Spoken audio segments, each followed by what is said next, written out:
Evening Blaster peeps. Gonna do a few stripped down videos tonight. We're gonna start off with this thing. It's the Swifthawk. It's fucking massive. We'll then go over to what I think you'll all been waiting for, which is the J11. So I haven't done a stripped down video in a while, so I'm gonna bumble my way through this one. So let's set this up and see what we can do.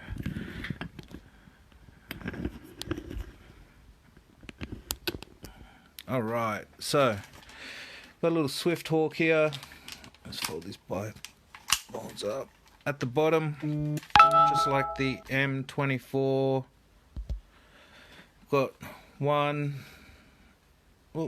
2, 3 bolts that we need to undo, and then we should be able to break this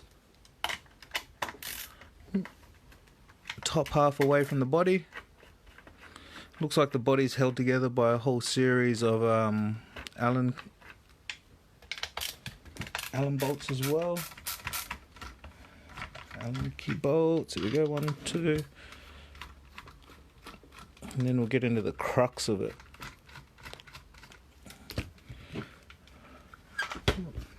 They are pretty long. What's happening, Darren? How are you, mate? We've been getting some odd questions here and there, so I'll throw in some answers to some people that have asked me questions during the week. Freezer poster. A freezer poster. Dragon Ball Z reference, hey Kieran? Alright. So I've dropped out the 3 bolts. Looks like one of them's longer than the rest, which is... Whoa. I'll just make this more manageable. She is a really long blaster. So, the longest bolt, which is that one there, is the last one. And then we've got 2 bolts that are the same length. So that goes in the middle one and one at the end here. So that can get the main body away. We've also got, which I found a little bit difficult to remove, is the mag. It fits flush up against the body. A lot of people were complaining about the M24 in regards to the mag's position being in an awkward position in regards to holding it. Bring them on. And I found it difficult to slide that out once it was properly clipped in. I actually had to use one of my tools just to dig it out. Mag capacity is limited at best.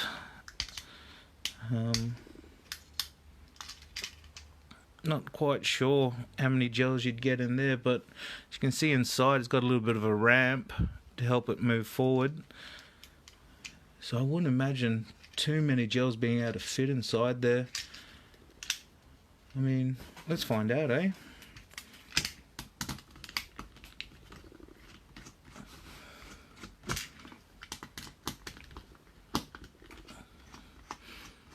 Yeah, Ivan, how are you, brother? Did you get those vector nozzles we sent up to you? Let's see what's inside this mag. Just for shits and giggles. Let's get a better angle here, guys. There we go. Wow. That one there. There's really not that much room, eh? Little cover. There we go. So that's how many gels you'll be able to fit inside there, which is not many at all. Looks like that's where your storing capacity is for the gels, and that's where it feeds up into the tube up through here. So as your bolt, little tab on your bolt gets pulled back, that activates the mag, which should be a little button. If it's anything like the M24. Oh wow, I wonder how that. Like I said, we'll bumble our way through this, guys. Oh yeah, there we go. That one there, looks like that's how it's activated.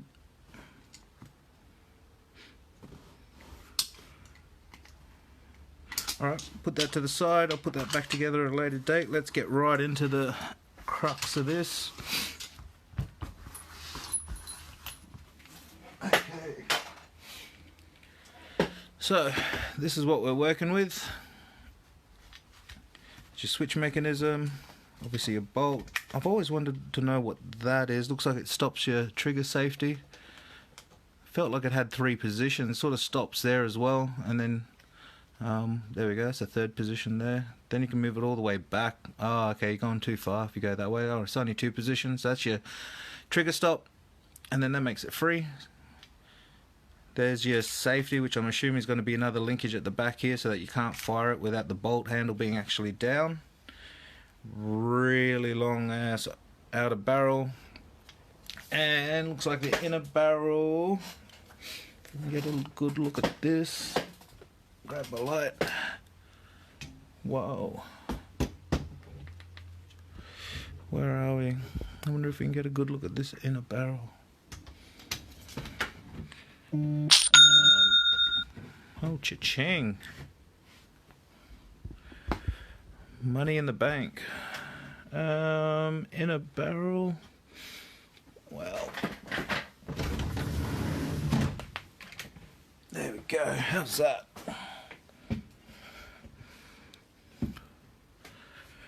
Get a better angle too. Get it up a bit. See inside there? Is there any slots? Here we go. I can't really see. You guys can't see anyway. That inner barrel is, looks like it stops about there. So I'm assuming the inner barrel would be, wow, from just before the T-piece there, all the way to where my other thumb is. I'd say it is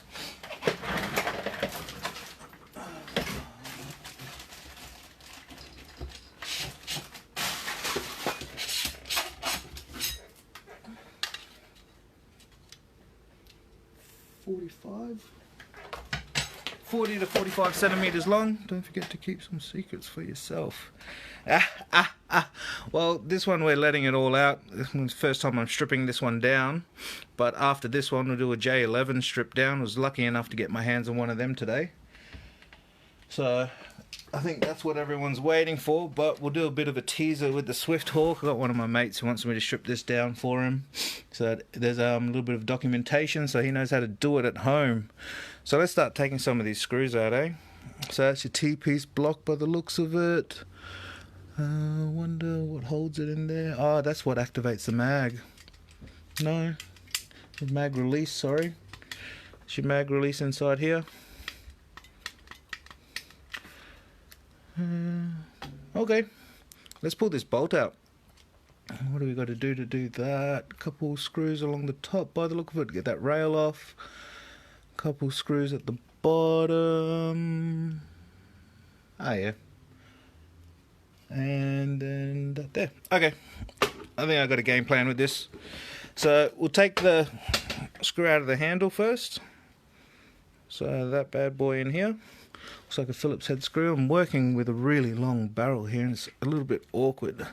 Got myself tucked away in the corner.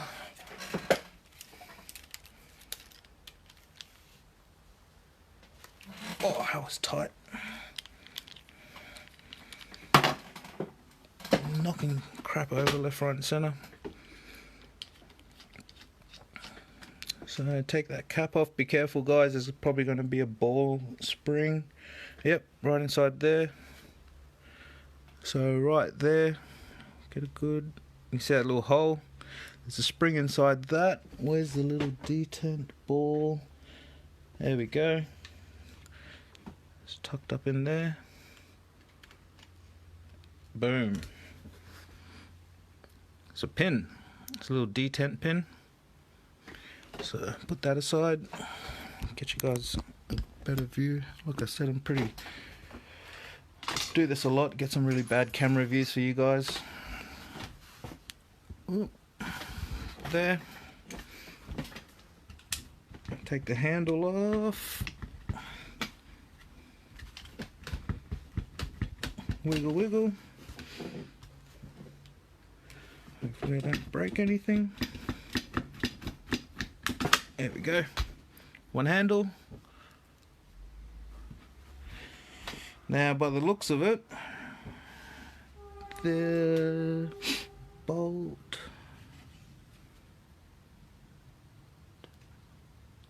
yeah, so by the looks of it, if I undo that screw there and possibly that screw there, this part here should slide off from that, but it's going to make a fool of me. Let's take those off first. I'll take that rail off first just in case there's any hidden screws under that.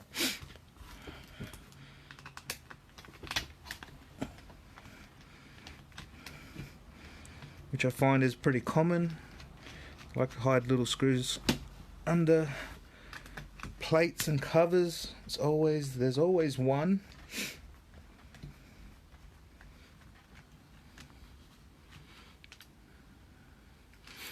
Two screws in bottom of trigger block and pull the metal bit down and out. Two screws under trigger block, which I'm assuming are those two screws, Darren. Oh, metal bit down and out.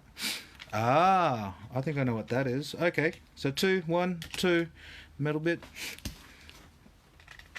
I should get you in here doing this, Darren. Why haven't you put up a video? Unless, of course, you've already done it. Then I've just made a complete fool of myself. But you can't laugh at yourself.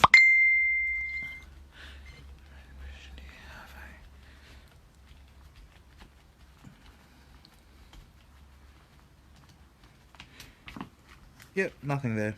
What a waste of time. Okay, Darren. So what was it? 2 screws at the bottom of the trigger block.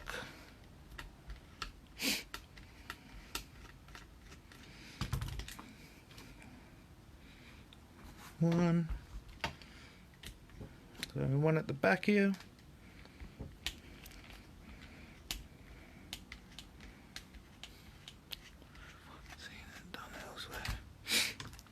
Oh, okay. And pull the metal trigger up.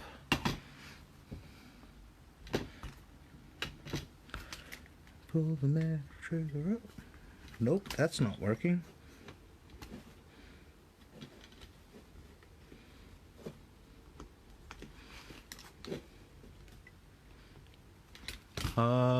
Let me see this. Bring the trigger block and pull the metal trigger bit down. Sorry.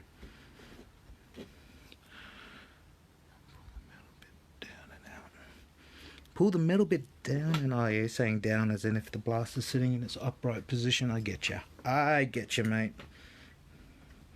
Fuck, there we go. So metal bit out. Check the orientation. I'm going to say that that's their version of that metal retaining pin on the M24, or the nylon retaining pin on the M24. There's your trigger assembly. Safety, trigger. That's that little pin that you have to activate to make sure that the handle rolls down so that you can pull the trigger. If I feel a bit adventurous, I might pull that apart and just have a look on the inside, just for science purposes. So I'll put that away. And then I'm gonna do this. Ah, there we go. So pull on the back. So what you're going to find is that it's going to stop there. Hence that screw. Looks like there's a little bit of a block inside there, so we'll remove that and hopefully we'll be able to slide everything out. Now, half of the reason why I want to do this as well is confirm some suspicions that the V2 bolt kit may be just slightly different in regards to the piston size. There we go. Boom. Oh yeah. So we can take that back cover off the bolt. There's your bolt. You can slide the outer cover again off. So that sits like that. And then, so that's your bolt. It should slide all the way out. God, I need a wide angled camera on this. It's tight, it's in behind the spring guide. Yes, it is tight. So, what Darren's commenting on is metal pin in behind the spring guide here, just like that. So when you guys are pulling it out, you've got the tension of the spring, so you might have to give a bit of a wiggle and then slide it out. I'm happy to see that there's a alloy block. It's better than the plastic ones that I've previously seen in some of the sniper rifles. Get a little bit more life out of these bad boys. There. And then that's your Swift Hawk bolt, I suppose. Let's pull this apart and I'll go grab a V2 kit and let's compare them, Let's see if we can somehow swap them over, so we can run bigger springs. I wonder if they've got a... that T-piece looks like it's part of the outer barrel. Might have to do a split job. Let's take that bit out there. So I'll take that bolt out. I'll slide the bolt out the front. Bolt is a lot longer. Same as M24. Take the pin out. Done. So the bolt's a little bit longer, or a lot longer than the M24. Oh, it's a screw on by the looks of it. Yep.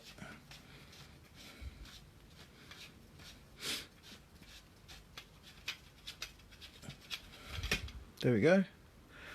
Now we should get a good look at that inner barrel. Where are we? Oh man. Gotta get some room here. There we go. And a light. So can you see? There we go. So that's the inner barrel. That's where it sits. So by the looks of it, plastic,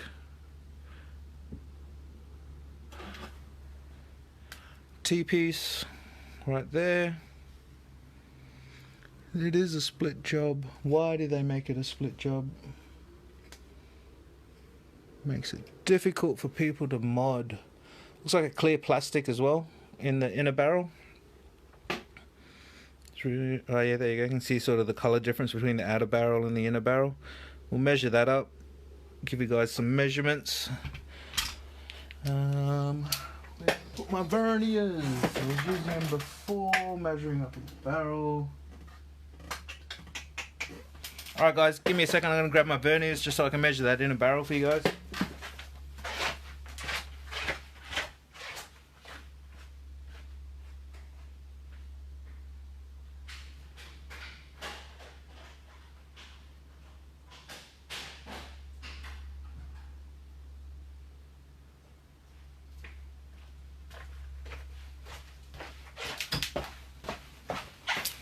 Alright, we're back.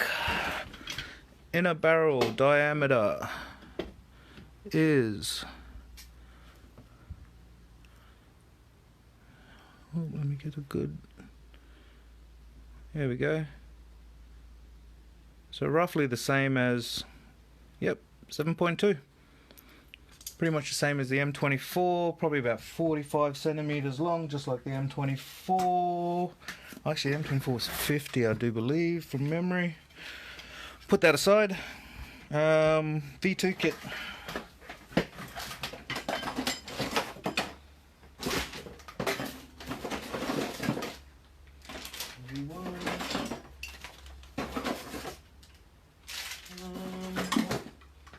Where did I put my V2 kit?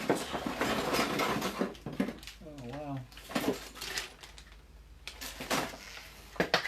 I've got my old V1 kit here, which is this. Oh yeah.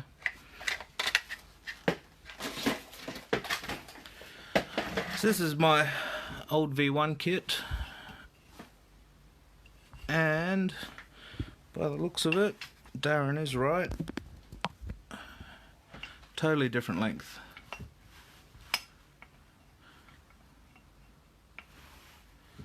By a significant amount, which makes sense because that blaster is goddamn long. So it doesn't look like the V2 will make it, but that doesn't mean we can't do something with it. Wonder if the pistons are the same. Alright, let's pop this. There we go. Pop this pin out and have a look.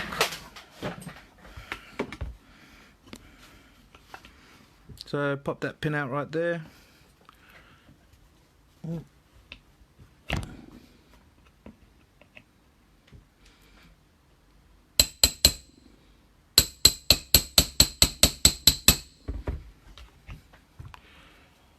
Pliers.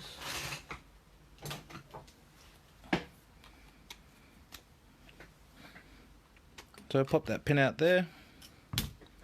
Put that aside. One long ass spring, plastic retainer, similar setup at the back, M24. Might have to measure that up, that's significantly longer. So this is closer to name that shall not be named at this specific point in time design. Piston.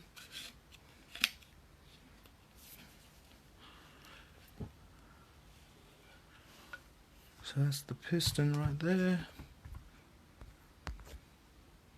Oh, let's hide these comments so I can see what's happening. So that's the piston there. Looks like you've got a little pad at the front there for cushioning. O-ring, which seals up against the bolt. It's actually pretty good. See how much seal we've got here. That's perfectly sealed. It's far better design than previous bolt actions, and you're supposed to be able to hang off this handle and not break it. Well, it's supposed to be a little bit more durable than the last couple, which is probably why there's not really too much need for metal kit at this specific point in time. So that was a pretty easy strip down actually. I think I'm gonna have fun putting that mag back together, but that's alright. Let's pop this open just for shits and giggles and see what's inside that. So it looks like your mag release button. On there.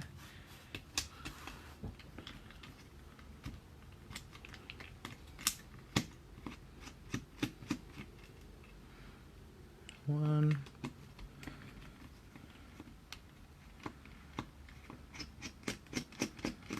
Two.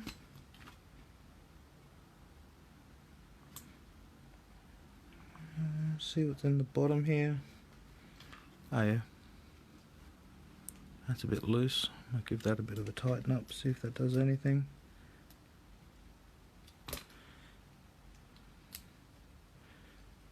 There we go.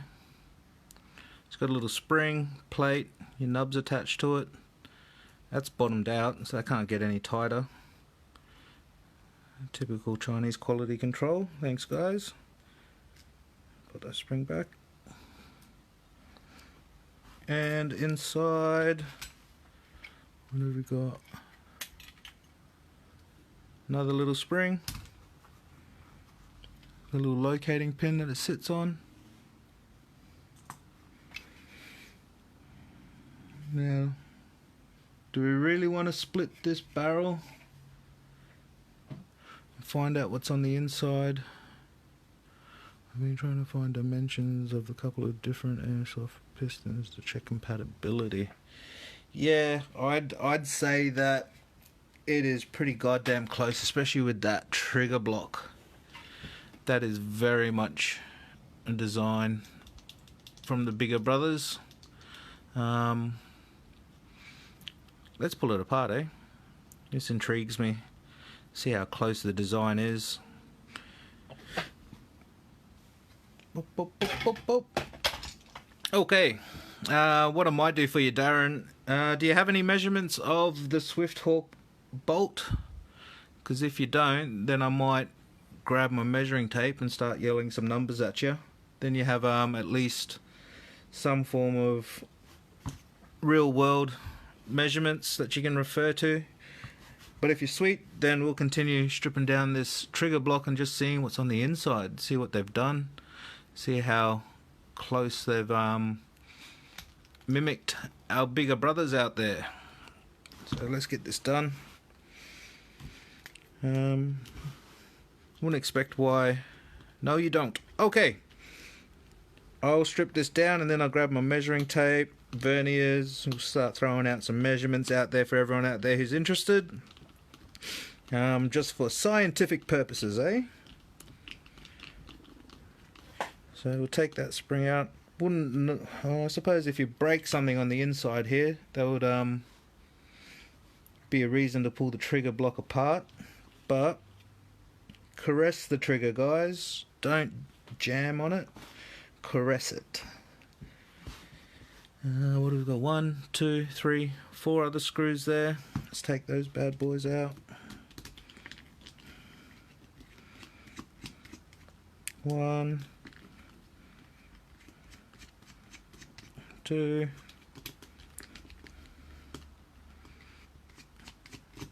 3. I know I'm favouring the right hand side of this. It's just all your comments are popping up at the bottom and I can't see what I'm doing. If anyone knows how to get rid of the comments so I can see my full screen on my phone, give me a shout out. Let me know how to do that. Surprisingly, I can pull these things apart and make them do beautiful things, but when it comes to my phone, it baffles me. It's magic, weird science. So there's your top cover. Wow, that's a series of switches, springs and levers. So what do we got here? There's your trigger spring. Oh yeah, safety latch. Let's just bring down the back there. Can you swipe left? Swipe left. If I swipe left, all it does is scroll down the comments. If I click on that, nope, I can write a comment. Meh. Okay, what's that? It's in the bottom of the receiver. Where is my bottom half of that? Just so I can work out what that lever does. Mag, bolt, here it is. So if I was a trigger and I was sitting in here, that's the front of it, that's the top of the rails. Oh wow. Need to get my bearings here, guys. There we go. It's the bolt.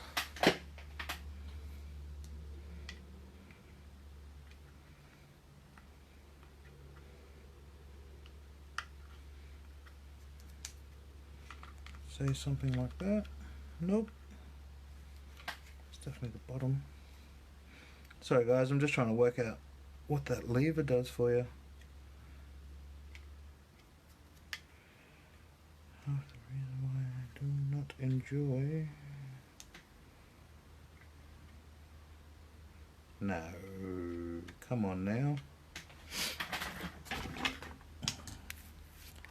Right, alright. You can swipe left, alright. Nope, just scrolls up and down the comments. Oh, there we go. How about swiping down? That's a bit better. Now I can't hear you guys yelling at me, explaining how much of an idiot I am. I really want to know what that lever does.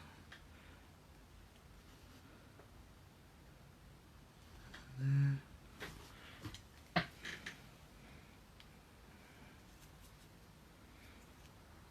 This has probably got to be one of the most boring videos I've done so far.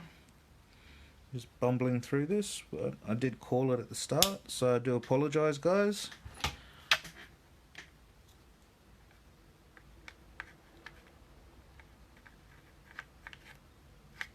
That doesn't make any sense whatsoever.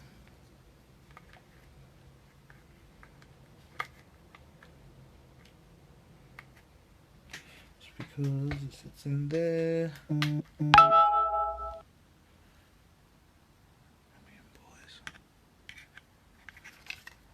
No. No, no, no, no, no.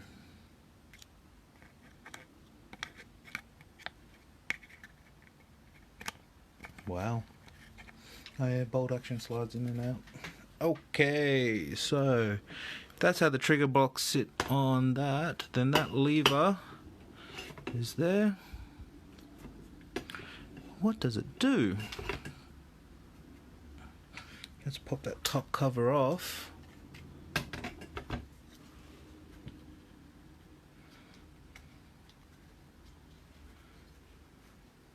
Just don't want this to explode. Oh, it's gonna explode. Yep, called it. Now I'm gonna have fun putting all this back together without losing anything.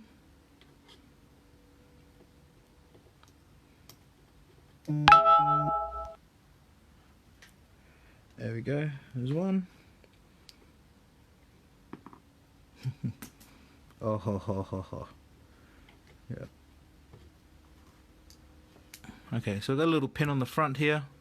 Pops off this metal linkage that is just exploding left, right and center. I really want to work out what that lever does.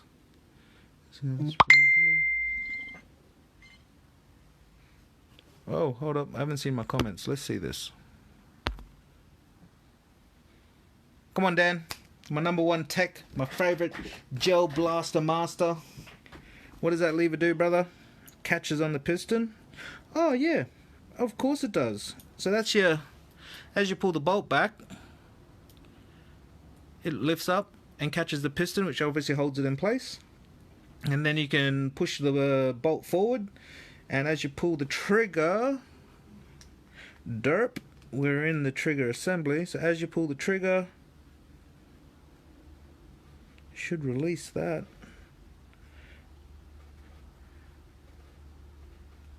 I wonder if that comes down. Oop. Catches on the piston, but then how does it release that? It comes down in through there. I've lost the spring. Of course I have. Cool. Thanks, Dan. So this catches on the piston. Trigger releases, boom, that comes down, releases the piston. Oh yeah, now I see it. Okay, catches on the piston as you pull the trigger, like so. This lever rotates down, giving enough gap to release the piston and fire. Nice, nice call, brother. Thank you very much for that. Saved my ass again. Nice. All right. Does anyone want to see what's inside this? Split the outer barrel. Do we really have to? Do we really have to? Oh, it's my mate's blaster. Why not? It's not my blaster. Let's split this outer barrel. Hopefully I come back with 10 fingers still. Oh, that didn't sound healthy, did it?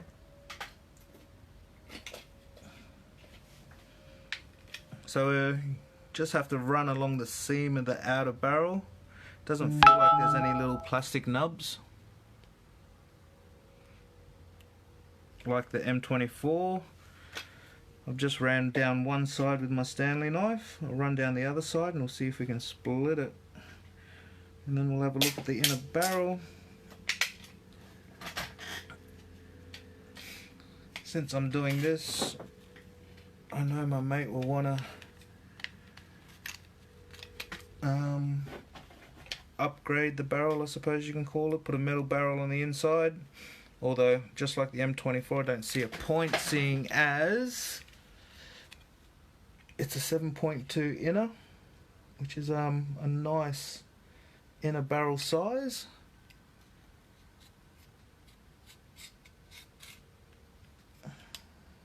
Whoop.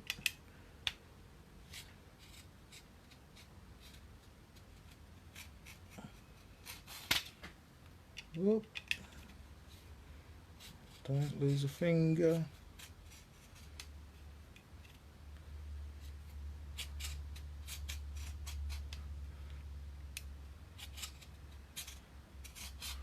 There we go.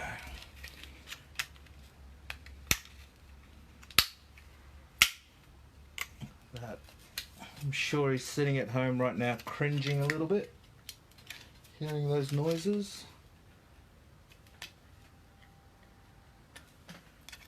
of his outer barrel being pulled apart. Ooh, coming across a little bit of a hard spot here. Might be a locating pin for the two halves to sit into each other, but we'll soon find out once we get them apart. So far I've been able to split the back half and get to where the T-piece is, and I've got a little bit past the T-piece. Just trying to start on the other end.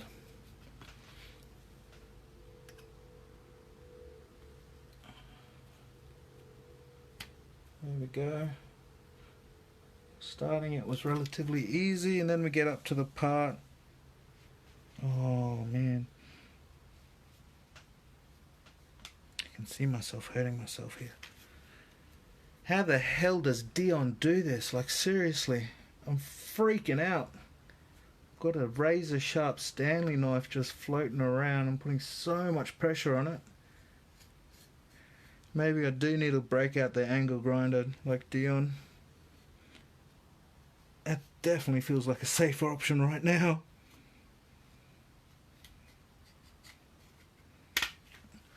Alright, so I've started a little bit of a slit down one side. It's gone down the full length, so I'll do it again. And just slowly work my way down. I'll talk about while I'm doing stuff off camera. I've had a few questions recently in regards to how I grow my gels. So it is very, very, very crucial that the process you do in regards to growing your gels is consistent. And your gels need to be fresh, guys. Like, there's been a heap of questions that I've had from people that complain about inconsistency in their blaster. And your very first thought should be, how good are my gels? Reason being is that if your gels are old, fragile, you know, they've been sitting in water for over a week, they're going to deteriorate. They're not going to have as much flexibility or stability in regards to withstanding that initial air force coming out of your blaster. There we go. So how I grow my gels, and I've just recently changed my process thanks to Mr. Glenn, who seems to be, what do they call him? He works in the oil industry and he's very inept with what type of additives they use and how things grow. So we had a good old chat the other week, and he really opened my eyes up into... What's happening, Harry? Opened my eyes up into the actual structure of a gel. So I've adopted some of his methods, which I found very, very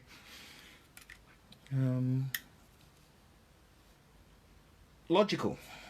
Sorry guys, I'm just trying not to cut my finger off here. It does feel like there's a couple tabs that hold this outer barrel together. So I'll come up to a couple rough spots. So how he explained it was that the gel ball, if you have a look at it, is a very porous material in its initial state. So what that means is that it's got all these little pores. So in the first hour, the gel ball is soaking in as much water as it possibly can. Now, after its first hour, those pores start to close up. So what the aim of the game is after that first hour is to try and maintain those pores and how long they stay open for. So he explained that he does it in distilled water, which is pretty common. A lot of people that are adamant about how they grow their gels do it in distilled water. There's less contaminants in distilled water. Your next option is filtering water. If you don't want to go out and spend bulk amount of money on buying distilled water, by all means. If you're going to start hydrating gels by the bucket load, then it might be worthwhile investing in a purifier, which these days, if you jump online, aren't too expensive. Order yourself a water purifier and keep that at the side of your desk or in the kitchen at home, and utilize that to purify your water, which will keep all the contaminants outside of your gels and should help in the growing process, keeping them consistently at one size. So distilled water, purified water, 1 hour in room temperature, and then throw them in the fridge. Now the reason for putting them in the fridge is you're dropping the temperature it's sitting at. It actually slows down the process of those pores closing up. So if you can slow down the process of the pores closing up, then it gives the gel more opportunity to soak up the water. So I've used that type of approach in the last few batches that I have grown, and it seems to be very, very, very consistent. In regards to time frames, I grow my gels for 4 hours exactly. I then measure them, see where I'm at. If I'm around the sort of 6.8, 6.9 mark, this is another little tip that I got from another fellow gel baller, who's actually from Bruisemaster. So I sat down with him and I spoke about a lot of things with good old Mr. Bruisemaster. And he explained that at around the 4 hour mark, it's a really good idea to measure your gels and see where they are at. If we can get the gels to around 6.8, 6.9 mils, then that's about where you want to stop. Because at that point, we want to rinse the gels, get all the milky residue off them. Want to try and keep them as clean as possible.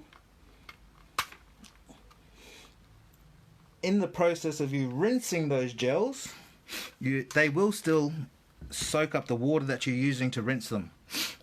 So from 6.8, 6.9, you rinse the gels, and then they will still soak up the water. That'll get you to your 7 mil ideal outside diameter. 7 to 7.2 I've noticed that I'm getting my gels at, which are really great when you run the tight bore barrels. For those people that aren't that anal about growing gels, run the 7.5 mil barrels. You can run any gel through that then. Obviously you've got to be very specific about what gel you do use. If you're using a tight bore barrel, Milky's is always my first go-to. I do use the War Interest heavy duty Milky's if I have a high FPS blaster, something that's going to give it a bit of a kick initially. And how I explain that is, if you're in a car and you hold the accelerator down to the red limiter and then you dump the clutch, you're going to spin your wheels, you're going nowhere. So all of that force is just cracking is cracking the contact between the tires and the road, whereas if you slowly take off and then apply force, yeah, you get moving. So that's the theory I've adopted in regards to the gel balls as well. So trying to get just the gel ball moving a little bit before we actually give it the kick up the arse that we want it to do, to get it to fly out our barrels. Now, if, whoa, that was close. If, almost lost an eye. If you're not that adamant and anal about growing your gels, then by all means run your 7.5 mil inner barrels, because you can run anything then, and you know, you can do your 4 to 6 hour growth and not have to be too concerned with measuring them and then soaking and then rinsing them and soaking them. You know, you just go out and play, really, which is what eventually every single one of us want to do in the end, is why we do this. Just to go out and play with the community, get the family out, you know, run around with your sons and daughters if you've got them. If you don't, run around with your mates. So yeah, so that's how I grow my gels and keep them consistent. Keep the weight consistent as well, so that you get as much consistency as you can put into these blasters. They will always be predictable in how they operate. So, you know, a lot of people will complain about gels exploding, and don't get me wrong, there are a heap of things that can make your gel explode. There are a heap of things and situations that can make your gel operate erratically. But your first point of call is always to ensure that your gels are grown properly. You know, that whenever anyone talks to me about inconsistent firing, FPS, range, all of that jazz, my first question is, how do you grow your gels? Because if they're inconsistent, then your blaster will be inconsistent. It's just common sense. I'm just trying to get... see if I can dig this T-piece out. There we go. Can I? I sure can.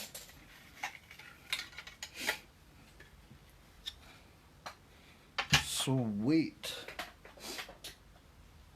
And it's your typical gel ball retainer on the side. Stops all of that from popping out, which I would highly recommend you seal. Okay. One in a barrel. So, Darren, if you're still watching, if I haven't bored you to death, I'll measure that up. We've got the inner diameter at 7.2. There's your plastic T-piece with your gel ball retainer cap. I always recommend to seal that up with a bit of super glue, just so you don't lose air pressure down inside there with a little ball retainer, which is, where's my pointer? Inside there. So take that off, clean all the grease and oil and goop that they use, lubricant. Apply a little bit of glue on that surface, put the cap back on. You're not going to get any air leaks out through there now, which is what I did with the M24. We're all talking about, you know, all the 1%ers. So you do all the 1%ers and it increases your chance of getting that 100% air seal, which is what we are chasing. So let me get my tape measure and I'll start measuring up all these components for you, Darren, and for the rest of the people that are interested in what type of specs and component lengths and inner diameter, outer diameter. We'll get into a little bit technical stuff from here, this point on. Once I finish all these measurements and everyone's happy, if you're not happy, using your special lube, hey, hey Ben, what's happening, brother?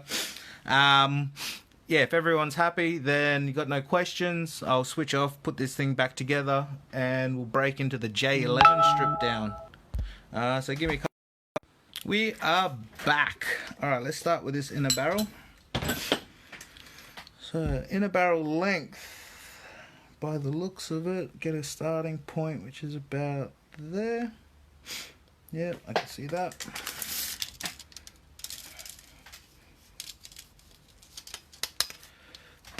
Inner barrel length, from what I can tell, looking at about the 440 mark, 435. Yeah, I'd say 435 is complete inner barrel length. Inner barrel diameter we measured before. It's, oh no, oh no, drop the cap. I'll sort that out later. So that was the cap that I was talking about. So that's just popped off. I've lost the little ball and spring, but highly recommend putting a bit of super glue around that edge just to seal that off so you don't get any loss of air. Even though sealing surface at the front here, I just like doing those little bits and pieces just to make sure that everything is okay and you don't lose that cap. God damn. That's alright, can't be too far. I know. Gotta get lucky sometimes, guys. So that's what sits on the inside there.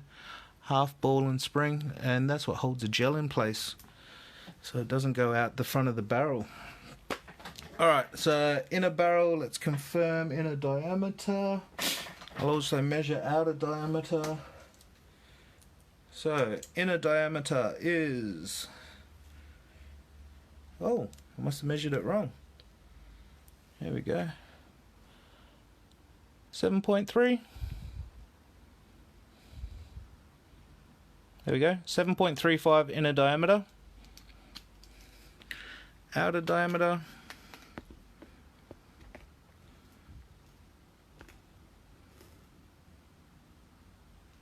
I'd call it 9 mil. 9.05 mil outer diameter. 9.1. See if I'm zeroed off here. Here I am. Oh, phone's going off. I'd call it 9 mil. 9.0102. Let's call it 9 mil. 9 mil outer diameter. Now cylinder and bolt. Let's do the piston.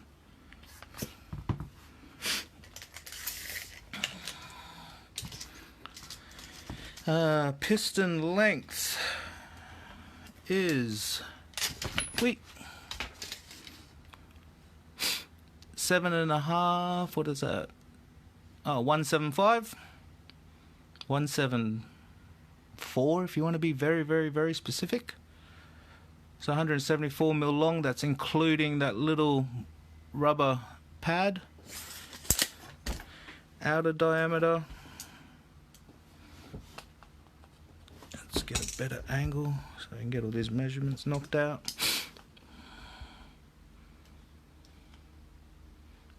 $15.5 mil outer diameter. And inner diameter of the piston is 12.5.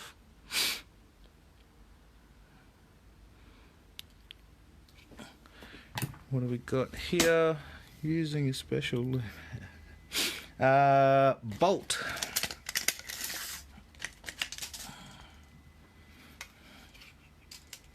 Complete bolt length minus crappy Wells rubber tip.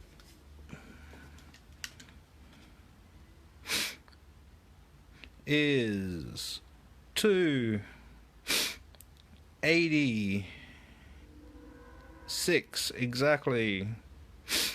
286 for your bolt length minus rubber tip.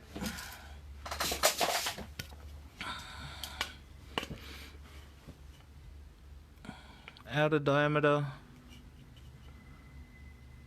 22. Oh, come on.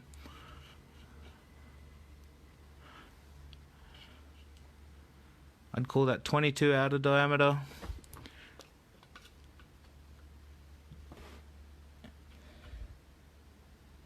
$19.5 inner diameter.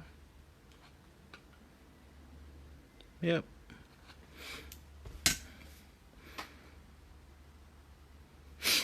So that's your measurement there. Spring length. There we go.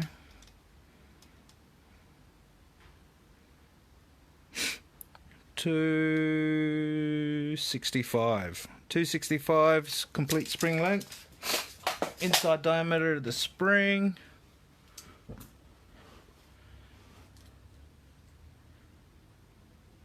Eight and a half. 8.6. Outside diameter of the spring.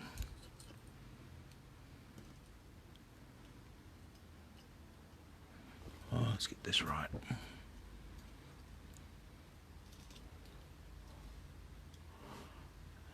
$11 coil depth, coil thickness, I should say. 1.3.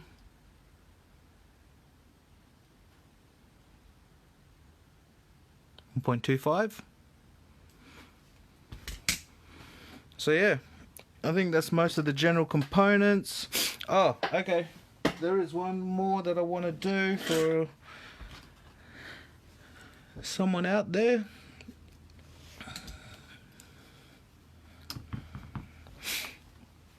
If you're watching, Mr. Alfred, the O-ring guru, man that can just seem to be able to get really crazy O-rings. So that's your O-ring there. Well, see if you can find us something like this, Mr. Alfred, for all you Swifthawk fans out there. Cool.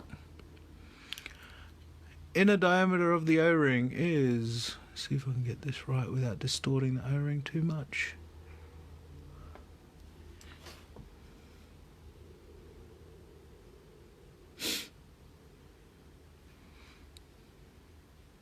.3, confirm that on the actual piston. Yep. 13.3 inside diameter, outside diameter.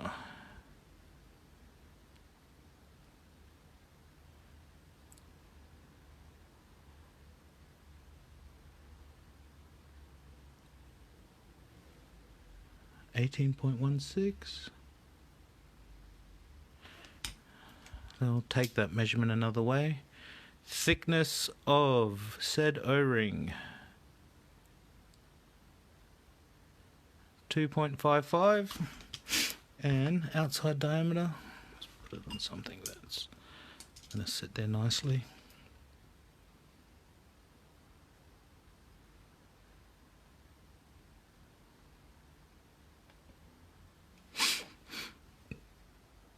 .18. It is just touching that O-ring though. I'd call it 18.1 outer. If we have, compare it to that. Yeah, definitely 18.1. Get a little bit of press up against that. So yeah, a little bit of info for you, Alfred, if you want to try and get a good O-ring for the Swifthawk fans. Darren, a little bit of more info for you for that bolt. If you want to try and cross-reference some stuff from our bigger brothers, or you know, if anyone's interested in metal upgrade bolts, and by all means, that's your dimensions, that's what you're looking for. I've got a bit of fun ahead of me in regards to putting all of this back together. I'm sure you guys don't want to see me do this all over again, bumble my way through it. So once I get this all back together, I'll break out that J11. Very welcome, Darren. You've helped me out in the past before, so you know me. I'm always willing to help you guys out. You guys, you know, forward me as much information as possible. Keep me in the loop. You guys have got your finger on the pulse and what's happening out there in our industry, in our community. That's why I always enjoy talking to every single one of you. You know, it increases my knowledge, and I'm more than happy to pass on anything that I know. So that's a Swifthawk stripped down. Yeah, wow. A lot of little bits and pieces to put back together. Interesting, very interesting. Yeah, I'll whack this all back together, and I might even throw up a chrono of it. That's what I should have done first. So I'll chrono this, and I'll chrono the J11 at the same time. And then when I get back, let's start stripping down that J11. So brand new blaster that landed today. People are stock at GBA. You can also jump on our webpage and have a look and order it through us if you want. But physical, you know, if you want to go feel, touch, fire, shoot, drop down to GBA. By all means, they've got bucket loads. So have a chat to Bearded Dan, the #1 tech in our industry. Love him. He always has good little tips and tricks, and he's always a nice guy to talk to as well. So yeah, I'll put this all back together. If you guys got any more questions, by all means, post them up on our page. If you guys can get any video footage whatsoever of you guys out in the field, having fun with your mates, having fun with your family, having fun with your son, your daughter, your cousin, your next door neighbor's dog, anything like that in regards to this industry, please share it online.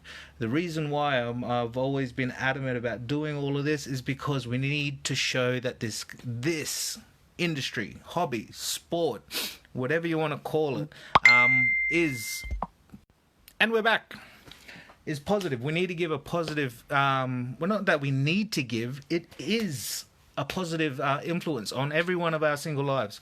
I've met so many mates, so many people that I call friends now through this industry. You know, we've been getting hammered, absolutely fucking hammered lately with bad press. Let's start firing back. Not literally, but metaphorically, let's start firing back and show them why we love this hobby, industry, and sport. You know, it brings us all together. It gives us a common denominator to talk about. There's not another sport that I have experienced that you could walk into as a complete stranger and talk to anybody on the field. You know, it's this one common denominator that brings us together. Whether it's a stock blaster, whether it's an absolutely full custom build, everyone talks to everybody about what's happening, how they do it, you know, what they've done to their blaster. And it's a fun family environment. Like, you know, we've got kids running out on the fields. We've got big kids running out on the field. Ages is just so vast. So, you know, post them videos up, guys. You know, funny videos, serious videos, just positive things that we can do for our industry. You know, we're in the mix right now where there's a crossroad, and or there's a Y in our path. We can go left or right, and we want to make that choice. Because if we don't, then the powers to be will make it for us. I can guarantee you that it is not going to be a decision we like. So if we can band together as brothers, and that's why I always call you guys brothers, is because we're brothers in arms. If we can band together as brothers, put aside our differences, because we need to save this industry. We really do. People are cracking down. People are video orientation is messed up. Should be landscape, I hope. Yeah, we need to band together as brothers. You know, this sport, there's a lot of people out there that are passionate. There's a lot of people out there that have invested a lot of their time, a lot of effort, and also money. You know, there are a lot of people out there that are making a living off this. But that's a business side of it. Every sport, NRL, soccer, basketball, you know, any hobby, RC cars, drones, everything like that. There's businesses that will capitalize and make money off it. I'm not against that. I'm a businessman myself, but you know, I always give back as much as I possibly can. So if we can show that we're a positive community and we can band together and put our differences aside and move forward so that we can secure our hobby, sport, and industry in Australia, then you know, that's only going to benefit every single one of us. So I highly recommend. Doesn't matter which platform, which page, you know, which group you guys post your videos up on, just do it. There's video footage of us having fun, us being responsible, you know, different walks of life and people coming together and enjoying themselves. That's the type of image I want to see for our industry. That's the type of image that is actually out there. Like, we're not playing, we're not, there's not a facade. Like, it's there. So let's show it. You know, post up your videos, guys. Highly recommend it, and it gives us just another bit to our arsenal. When, you know, when authorities do bring us up, we can say, hey, what do you mean? It's positive. We're getting kids away from these computers. You know, one of my mates brought up a really good point. What did he say? How did he word it? Knee injuries. Knee injuries become, the people that suffer from knee injuries are becoming younger and younger. We're getting 13, 14, 15-year-old kids with severe knee injuries. Why is that? It's because their muscles are underdeveloped. Their bones are underdeveloped. They're stuck behind their iDevice, behind their fucking TVs, computers, PlayStations, Xboxes, stuff like that, stationary, doing absolutely nothing. This hobby sport industry gets them out of their chairs, out of their beds, out of their little dens of and offline and in the real world.